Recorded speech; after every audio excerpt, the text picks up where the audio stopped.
Hi, I'm Christa Jacobson, headmistress of the Budo, where we teach authentic ninjutsu and classical samurai Bujutsu. And for those of you who don't know what that is, those are the ancient martial arts of the ninja and samurai. In today's video, we're going to discuss 5 solo training drills that you can do on your own that will help you increase and enhance your martial arts skill set. Now, this is kind of a topic that comes up all the time in the martial arts. What can I do on my own to make my martial arts skills better? What can I do to enhance my skill set to increase my ability in the martial arts? And that's what we're going to kind of tackle today. Now, to be quite honest with you, all 5 of these solo training drills is something that pretty much all of you guys know. So the 5 solo training drills is not going to be a shocker in any way at all. However, what I'm going to do is I'm going to give a really good description as to what you can do with these 5 solo training drills to help you better enhance your martial arts training.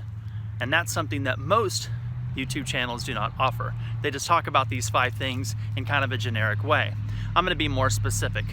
Now, before I begin and we start talking about these 5 things that you can do on your own to increase your martial arts training and martial arts ability, I always give a shout out to all of my new viewers, right? So if this is the first video that you guys have seen of me, I am Christa Jacobson. I am the headmistress of the Budo, which means School of the Warrior Way. We teach koryu Ninjutsu and koryu Bujutsu, which are the ancient martial arts of the ninja and samurai. The school does have other areas of focus, such as reality-based self-defense, weapons training and tactics, concealed carry, survival skills, martial arts theory, thought and philosophy, martial arts conditioning. And if any of those topics interest you at all, please subscribe to my YouTube channel. Don't forget to click the bell. That way you guys can keep up with everything that we're doing. I do try to post 2 to 3 videos a week on these subjects. Now, real quick to all of my current subscribers and viewers, right? I am really close to my very first goal, and that's 50,000 subscribers. And the last couple of videos I've been asking you guys to help me. Please share my videos, share the URL, share my channel on all of your social media. Whatever social media you guys use, please share my channel. 50,000 subscribers or 50K is my first big goal. I would like to hit that goal, right? But the only way for me to do it is if you guys help. So if you guys could share my channel and share my videos and all that kind of stuff on your social media, I would be greatly appreciative of that. So thank you very much for those of you guys who are going to do that for me. 1 minute on some things that I kind of stand against, right? So I'm really against the martial arts people and teachers and all this thing where they're completely overweight and they can't do what they claim to do, and the house is on fire, they'd have a heart attack if they ran out, right? They don't spar, they don't grapple, they never test their skills. They never do anything with any type of resistance or forced resistance. They don't do any rapid response training. They don't do any combat conditioning. They just simply learn techniques, and they do them in a very controlled setting, and they only do them against a specific form or a specific path, like kata. You know, they do this, you do this type of thing. Now, I'm going to be upfront. I am a huge fan of kata. I think kata is the primary aspect of training for traditional martial arts, and we're a traditional martial arts school, but you have to get outside of that if you want to enhance your skill set. Now, with all that being said, when we're dealing with reality-based self-defense, that's kind of a different realm, which is another area that I really like to focus on with my students. And when you're in a self-defense situation, the reality of it is it's going to be very aggressive, very intense. It's going to be violent. Fear, anxiety, stress, all that shoots up, heart rate goes up, and now you're going to have to perform. If you do not train in martial arts with an elevated heart rate, there is no chance in hell you are going to defend yourself in a reality-based self-defense situation. And I want to make sure I repeat that because I want that one to stick in for you guys. I kind of want that just to sink in. Let that marinate for you, all right? If you don't ever train your martial arts skills with an elevated heart rate, and you don't know what that feels like with an elevated heart rate, and you're a little fatigued when you have to do the skills, right? If you don't ever do that, you are not going to perform at an adequate level when you are faced with an intense, violent, aggressive self-defense situation. You're just not. Now, you're probably, if you want to kid yourself and think so, That's fine. It's your ass, not mine. But chances are extremely slim for you to be prevailing in that situation. The reality of it is, the first thing you have to do to increase martial arts skill is you have to train with an elevated heart rate. That's the first thing that's going to go up. In any stressful situation, you're stressed out, you're freaked out, anxiety goes up. What happens? The heart rate goes up. You have to perform with the heart rate up. So what does that mean? Number one, cardiovascular training. You're going to have to train your cardio. If you're the person that goes to a strip mall martial arts school and you know, I say this in all my videos, but you know, I'm hitting home on certain points here. 90% of martial arts are bullshit. All martial arts, not just some martial arts, like all of them are bullshit. The most martial art teachers are not running it like a dojo and a school of training and learning and developing the student's skill sets and doing what's best for the student. Most of them are like a business and they're doing what's best for them financially. If you're going to truly be effective in martial arts, you have to be able to do what you're doing in a situation with your heart rate being elevated.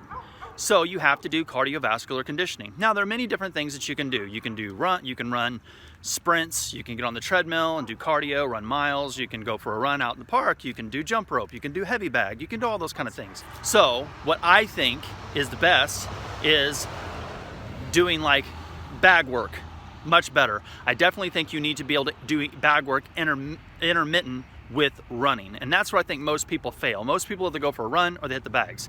So I think, like, say you do run a quarter mile, right? And then you do shadow boxing for a minute, and then you run another quarter mile, and then you do something else for a minute, then you run another quarter mile, you do something else for a minute, you run another quarter mile, you do something else for a minute. Those type of intense cardio bursts in the middle of something else, it's gonna spike your heart rate, and then it's gonna bring it down a bit, but even when you bring it down, it's still gonna be elevated over your resting heart rate. So when you're doing the spikes in heart rate, up and down, up and down, up and down, high intense training, circuit training, whatever words you want to use for that kind of stuff, that's going to be much better for your cardiovascular conditioning for martial arts training and for self-defense. So the first thing is you got to do cardio. The second thing, number two, you've got to do strength training. I say this all the time to the students in the dojo just because we're really big on conditioning, and we do have physical requirements that a lot of people that leave the dojo don't particularly like, but that's okay, I guess, you know, it's not for everybody. If you can't push your own self off the floor, how do you push someone bigger than you off of you? No, think about that, let that marinate. If you can't push your own ass off the floor, right? If you can't do really good push-ups, right? If you can't do that, then how do you push someone bigger than you off of you? And he goes, well, I'm gonna learn a technique. Okay, right. And the people who believe they can do some fancy, special, spiritual technique and just throw some big dude off of them just effortlessly, as a beginner student, right? That shit is not gonna happen. Now, I do agree that when you are advanced in age, let's say that you're 60 plus years old, 55, 60 plus years old, and you've been doing martial arts for 40 plus years, yeah, at that point your technique is probably sound enough to where you might be able to pull some shit off like that. But unless you've put in decades and decades and decades of training, the reality of it is your technique is not going to be that smooth. There's going to be stops, start, stop, start, start, start, start, in any physical altercation. If you can't push your own ass off the floor, you are not going to push someone bigger than you off of you. And in most physical altercations, you're going to have to create distance so you can be effective in whatever striking techniques that you decide to do. So, strength training is an absolute must. In the beginning, anyone who's a beginner martial artist, I think that they should be doing circuit training. And I also think that they should be doing like one exercise per major body group, say like 3 sets of 10. So let's say you have like a chest exercise, a back exercise, shoulders, bicep, tricep, quads, hamstrings, and even so much as calves and forearms. The reason I think that's important is calves and forearms, because they really do play an integral role within martial arts, specifically in grappling, and then your speed and quickness coming off and being able to effectively make, you know, movement moving forward with your tai sabaki and things of that nature. So let's say that you make a circuit of those particular muscle groups. You should be able to do like 10 reps of each one of those exercises, whether it's chest, back, tris, bis, shoulders, forearms, calves, quads, hams, etc. Make a little circuit. You do 10 reps and you go all the way through it. Then you run a quarter mile. Then you do 10 reps all the way through it. Then you run a quarter mile. You do 10 reps all the way through it. Then you run a quarter mile. Now, let's say that you don't have access to a treadmill. Okay, then run around the goddamn block. Well, I feel bad. I don't want to run out around the block because I want people to see me working out. Okay, then jump rope for 3 minutes. You know, boxing rounds are 3 minutes, so do a round. But you can't, the thing about bag work and things like that is you can slow down, where when you're on the treadmill and you say, I'm gonna go on the treadmill for like, 6.0, which I believe 6.0 is a 10-minute mile. You can't slow down unless you turn the machine down. Where when you're doing bag work, you think you're still going as hard as you were when you started, but you're just not. You're gonna be slower because you are fatigued. So, strength training, in my opinion, if you wanna make it good for combat conditioning, you should be doing it intermittently, back and forth with your cardio. I don't think that going out, like an example, if someone says, well, I do Monday, I do my cardio, and Tuesday, I do chest day, and Wednesday I do cardio, and then Thursday I do back and biceps, and then Friday I do cardio, Saturday I do legs, like that kind of thing. I think that's good for bodybuilding, and I think that's good for overall conditioning and health and wellness. But training for martial arts is not the same thing as being, is trying to, your goal to be healthy. You know what I mean? Training for martial arts means you want to be really good in combat, which is extremely intense. A fight is not a long distance triathlon. It's something's going to happen really quick. It's like, you guys know I'm really big into like American muscle cars, and my Mustang, and I've done more to my Mustang and souping it up and aftermarket parts and all this kind of stuff. Think of it's going to be like a quarter mile run. It's not the NASCAR is going forever around the track over and over and over again. Okay, that's a different kind of a race. Quarter mile, bang. And that's really what you're kind of looking for when you're doing martial arts. You want something that's going to be intense, bang. Now, when most people get fatigue is the number one thing that sucks for anybody when they're trying to, when they're into some sort of like a fight or a physical altercation. Now, there's different types of fatigue. You could be mentally fatigued, physically fatigued, emotionally, spiritually, whatever, right? There's all the different kinds of fatigue. Generally, in a fight, when you're knuckle up and you're having it out with someone, there are two main types of fatigue that you want to make sure that you avoid. And this is something you can do on your own. You got body fatigue, which really comes down to cardiovascular training. You're just sucking fucking wind. And then you have muscular fatigue.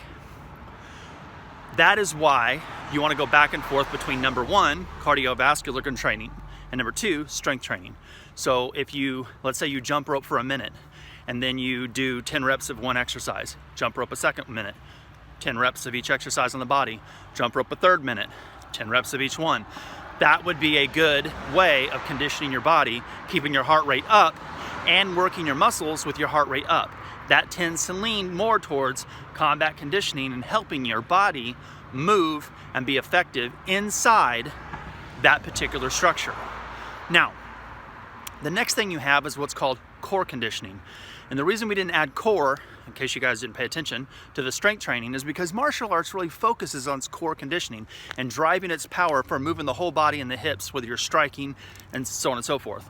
So core should be one thing that you add inside that particular training regimen. So again, now let's go back. Let's say that you're gonna do jump rope for a minute. Then you go through your circuit and you've got chest, back, tris, bis, shoulders, quads, hams, forearms, calves. Then you do something for your core. Now, cores and abdominal are always the same thing. Abdominal training is part of core conditioning, but it's only an aspect. Abdominals is your abdominals. Core is if I take a line and I put a marker on my belly button and I draw a line all the way around to the belly button again, all the muscles that are touching all the way around your body, that's your core.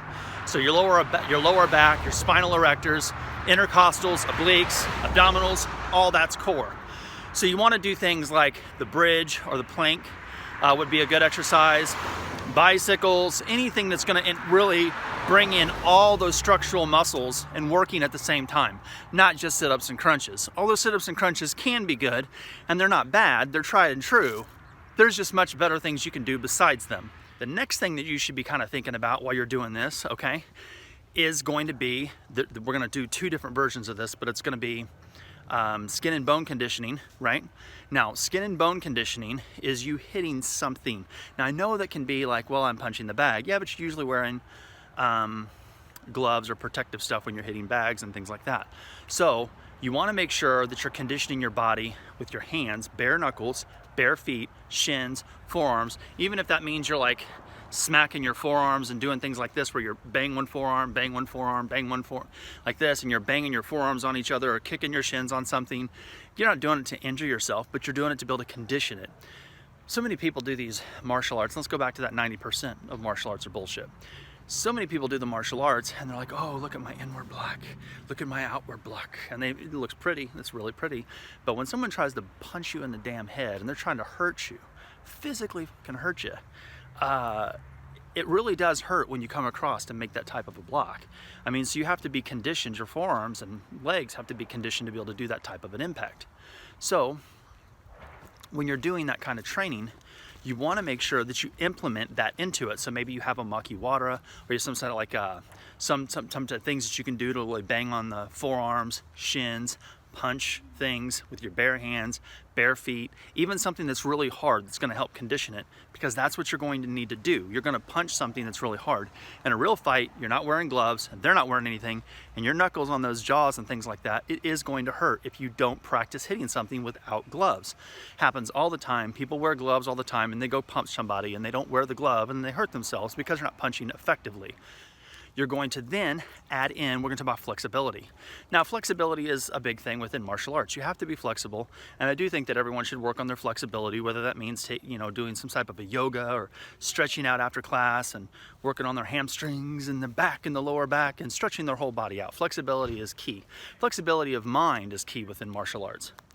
But flexibility is a very big thing. But flexibility within combative motion is also important.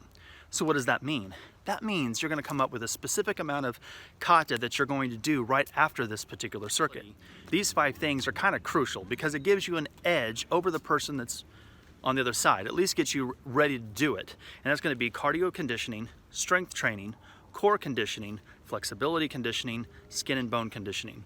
Those are the 5 things that you're really going to have to do on your own. And those things you really don't want to waste your time doing that in the dojo. When you're in the dojo, you really want to focus on training with other people and getting your hands-on reps, whether that's sparring or grappling or working on your throws or whatever it is.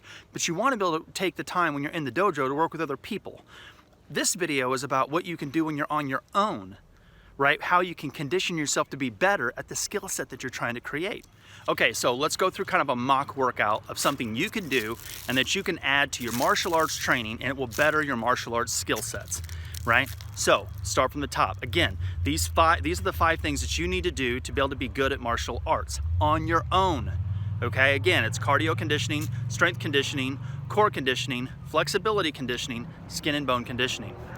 The big key with martial arts conditioning is that you want to be able to be effective with your fighting technique, right? You want to be good with your fighting technique while you're fatigued, right? Now, the majority of people get fatigued for 2 reasons. Like I said, it's either going to be body conditioning, body fatigue, which is cardio, or it's going to be muscular fatigue, which is like, lifting a lot of weights and you're just muscular fatigued. The reality of it is when you're fighting, you're not generally picking up your opponent that you're going at it over and over and over again, right? The reality is it's going to be more of a cardiovascular body conditioning is what you're going to need to keep you from being fatigued. So how are we going to do this? Here's an example of a workout that you can do, and this is a workout that anybody that's a basic martial artist should be trying to implement this into their training, and they should be doing this at least 4 days a week. You want to train more days than not. 7 days a week, which means 4 days would be the minimum. So 2 days, rest a day, 2 days, 2 days off. 2 days, rest a day, 2 days, 2 days off. That's a basic beginner way of looking at it. We start out with 3 minutes of cardio. Now, some people can't jump rope 3 minutes. They don't got the cardio. So they'll they'll do jumping jacks for 3 minutes, or they do a step for 10 minutes, or maybe they power walk for 3 minutes. Your physical ability is what's going to determine what we're doing. That 3 minutes needs to be the most intense you can get it though. Some people can't jump rope for 3 minutes. They're just simply not in that kind of shape. but they can power walk on a treadmill for 3, okay? So I'm gonna go through this basic thing, but you guys need to make sure that you kind of implement it for your level. But don't do it so it's so damn easy you're not getting the damn results either. Do you know what I'm saying? So here we go. You start out your workout with 3 minutes of cardio. Jump rope, jumping jacks, quarter-mile run, whatever it is. 3 minutes of cardio, you've elevated the heart rate. As soon as you get done with that 3 minutes burst, then you're gonna move right into a chest exercise, like push-ups, whatever, 10 reps. Back exercise, chin-ups, bent over rows, whatever, 10 reps. Then you move into the shoulders. Shoulder press with basic dumbbells, 10 reps. Then we've got triceps. Let's do dips off the side of a bench. That's gonna be 10 reps. Body weight exercise. Then we've got basic curls with a dumbbell, 10 reps.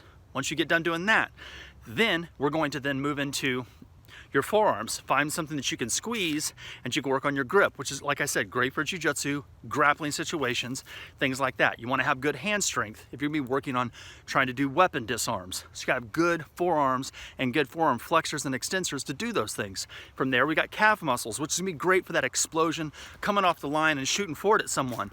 Gotta have the fast hands, but you gotta have good footwork to be able to do that as well. And that's gonna be from training the gastroc and the soleus. So again, 10 reps, calf lifts. Once you get done with that, you immediately now go to the core. It's gonna be bicycles, working those bicycles. And that's gonna work the upper abs, the lower abs, and the obliques, trying to really develop that core conditioning that you need to help your martial arts movement. 10 reps. Once you get done doing that, the core conditioning, now you're gonna be working on some skin and bone conditioning. You're then gonna jump up and you're gonna work on the makiwara. You got 10 strikes for your hands on the makiwara. Then you got 10 forearm smashes on the makiwara. Then you got 10 kicks on the makiwara. Then you got 10 shin, driving your shin into it, 10 reps. And the more you do it, the better you're gonna get at it.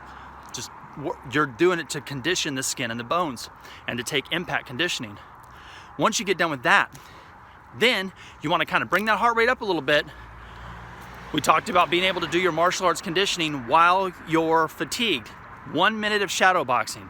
All your combinations, jabs, crosses, hooks, head work, footwork, punches, kicks, all the combinations you know. You got 60 seconds where you're going to be working that particular shadow boxing. Once you get done with 60 seconds of shadow boxing, you're going to have a preset number of kata that you're going to do each different round. Now, that round, let's say round number 1, you're gonna work koryu, for those of you guys in the Budo, and you're gonna do like the San Shin. So maybe it's Chi, Sui, Kafu, Ku, so earth, wind, water, fire, void. You do those 5 kata. Then you go back and do it again. A beginner should be doing it, do the workout, you should be doing 3 laps of 10. 3 sets of 10 as you go through the whole thing. Each one set, you go through the whole circuit 3 times. An intermediate should be able to do that 4 times through. More of an advanced student should be able to do it 5 times plus through, at least 5 times through. And that's how you would train. Circuit training is the most efficient way of doing it. You're throwing in your kata, all that kind of stuff. And of course, when you get done, work on your flexibility and stretch out, bring down the heart rate, right? But you have to intermix your skills with strength training, with cardiovascular conditioning. And by breaking them up, you're not gonna be as efficient. You wanna be able to react and move and control your body in a stressful situation. And the only way to be able to do that is to train to do that. So anyway, I hope this helps. These are just 5 things that you can do on your own that will actually better your martial arts. A lot of times you got people that go to martial arts and they go like 2 or 3 times a week and they get a black belt, you know, in some little martial art, and they don't ever do cardio, they don't ever do strength training, they don't, and you could just look at them and tell them. And the chances of them ever protecting themselves in a real situation is slim to shit. There's no way they would be able to do that. There's just no way. And until someone just, you know, hauls off and whoops their ass and they get to see what a real fight's like, then they're not gonna understand it. You know what I mean? Definitely a difference between knowledge and wisdom. So anyway, those are the 5 things that I think everybody should be working on as solo drills on your own outside of the dojo. And especially for you guys who are in the Budo online Ninjutsu dojo, those are the things that you guys should be implementing. And when I talked about doing kata and things like that, you guys should be implementing all your kata each one of those rounds. Hell, I think we can even talk about doing things like heavy bag drills, the throwing dummy drills, things like that. And everyone's like, oh, a throwing dummy is not like throwing a person. Yeah, well, you know, every boxer hits a heavy bag more than they hit a person. Right, throwing dummy is great. You can throw the throwing dummy way more than you can actually throw a person. You could work on, of course it doesn't move, but neither does a heavy bag, right? So there's always ways to implement that. And I guess I can throw in some heavy bag training drills and all that kind of stuff later on. But anyway, these are the 5 things that I think you guys should be working on. Even if you're at the basic level of martial arts, these 5 things you need to do outside of your martial arts training, but implement it into your martial arts training, right? They should all be together, you know what I mean?